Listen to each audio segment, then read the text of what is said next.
Microsoft versus Apple, a rivalry like no other. Microsoft is a huge corporation and dominated the 90s and the early 2000s in the PC business. There is always someone out there who can do what you did and even better. In this case, Steve Jobs wanted to be twice as good as Microsoft. He wanted to be that $600 billion company like Microsoft once was. Steve Jobs didn't have only motivation to get him there. He had a whole world awaiting for something bigger than the almighty Microsoft. The fight to the top PC company was ultimately determined the product that will be in your hands. You can choose what you want the next generation software to be.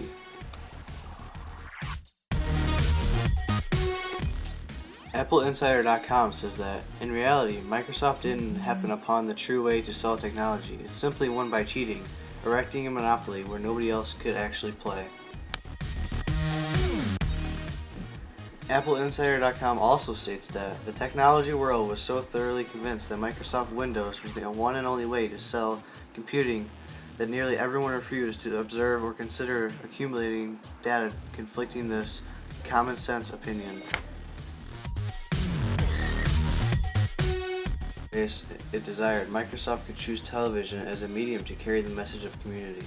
Unlike online or print stops, television commercials could connect with an array of consumers with a wide range of computing abilities.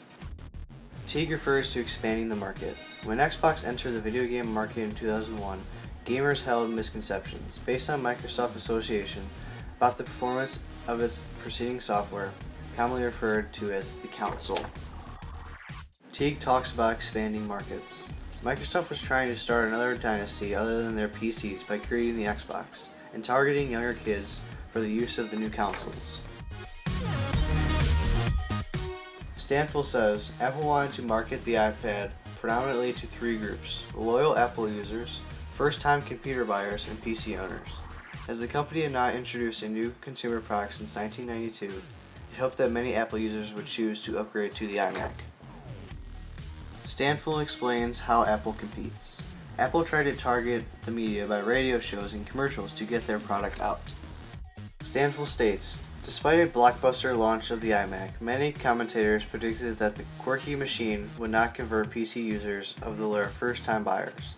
They were wrong. In the first weekend, the iMac generated $25 million in sales. AppleInsider.com said that in the early 2000s, Palm tried to compete with Windows product but failed. They partnered with Sony, but soon they also let go. AppleInsider.com talks about Steve Jobs. Led by CEO Steve Jobs, Apple had a meager 2.5% share of the worldwide computer market in 2001. Learning from its proprietary mistakes in the 1980s, the company released Windows-compatible iPods in 2002. AppleInsider.com states that April 4th, 1975, Microsoft was founded by Bill Gates and Paul Allen.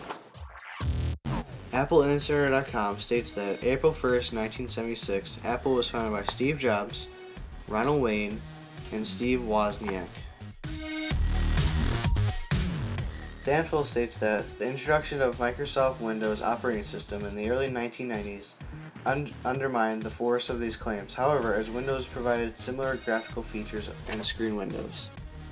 In 1998, the arrival of the newest machine, the iMac, was created by Apple. Forbes magazine states that Apple Incorporated is worth $600 billion, and the only other company to ever be worth that is their rival, Microsoft. Forbes magazine also says that Microsoft Corporation is worth about $70 billion right now, but are not worth nearly as much as they were when they used to be worth $600 billion.